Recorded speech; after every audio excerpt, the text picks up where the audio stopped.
कौन daily daily से रुटी तरकारी खाई बोर हो गले ताल किसी अलग खायापी चाहूले ये रेसिपी को ट्राई कर देखिपारती ना अच्छी अटा चकटार झंझट ना अच्छी बेलिबार या मात्र 10 मिनिट्रे आप बनईक रेडी करेंगे आईटा खावाई एत स्वादिया कि छोटू बड़ समस्ते भी पसंद करेंगे।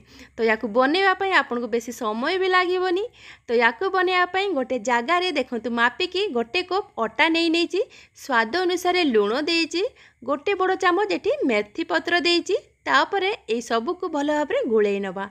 आज रेसिपी को मु अटारे तैयारी करुच्ची आपण चाहिए ये मैदा भी ऐड करें। तो एबे देखंतु अल्प टिके पानी देकी यार गोटे घोल तैयारी करवा एका सांगरे पानी देदेबेनी नहले लम्स चली आसीबो आउ हमर जलखिया एकदम सॉफ्ट होबनी गुटला गुटला बांधी जिवो। गोटे कप अटा पाई मोर 1.5 कप भलिया पानी लागिची ता कंसिस्टेंसी देखंतु एमिति ही रखिची ढाका लगे ताकू मैं साइड रे रखी देची। तो एबे आमे स्टफिंग तैयारी करवा स्टफिंग पाई गोटे फ्राई पैन को गरम करि नै आधा छोट चामच तेल देची आधा छोट चामच जीरा दे देची तापरे एटी गोटे बड़ साइज रो आलू को देखो सीझे रखी चोपा छड़े एमती छोट छोट पीस कर काटी देती। जदि आपण मैंने कंचा आलू बनइबे ताले आलू को टिके ढांकी सीझे ने तापर स्वाद अनुसार लुण देती गोटे चिमुटा ये कलर पाई हलदी पाउडर देती देलापर आलू जेहेतु ये सीझी जाइतिला सेतिपाई फ्राई पैन टिके लगी जाउची। तो तापर या भल भाव में एमती एपट सेपट कर 2 मिनिट भाजी नवा।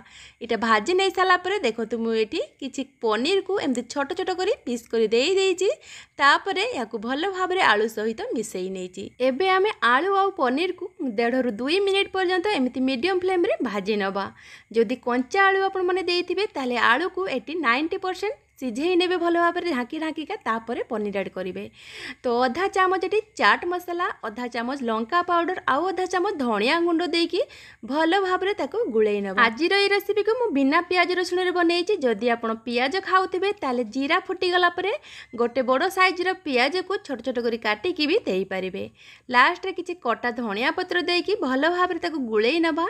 एबे हमर रेडी हो गला पनीर आलू रो स्टफिंग ताको गैस रु आमे तळको उल्हे नवा। एपटे ढांकी रखिथिबा अटार घोल को आउ थरे पुणी गुळेई नेबे।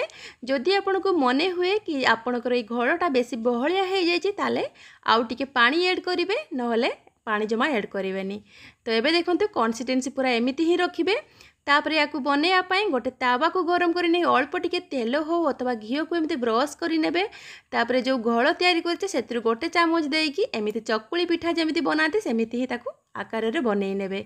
तो ऊपर साइडटा हल्का हल्का ड्राई हो गला परे ताऊपर सेमती अल्प टिके तेल हो अथवा घी को ब्रश करी नहीं जो स्टफिंग तैयारी करथिले सेथिरु 1 ରୁ 2 चामच एमती देकी ताकू फोल्ड करी नेबे। एई परोटा को आपण बेसी पतला करिवेनी कि बेसी मोटा करिवेनी।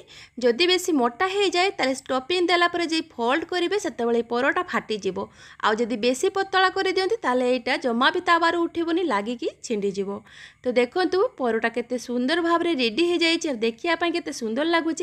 दुई पट सारा सुंदर भाव में सेकी नहीं एमतीका परोटा बनईकी निजे खाइबा सहित पिला भी टिफिन ले दिंतु देखिए पिला भी बहुत खुशी खाइबे।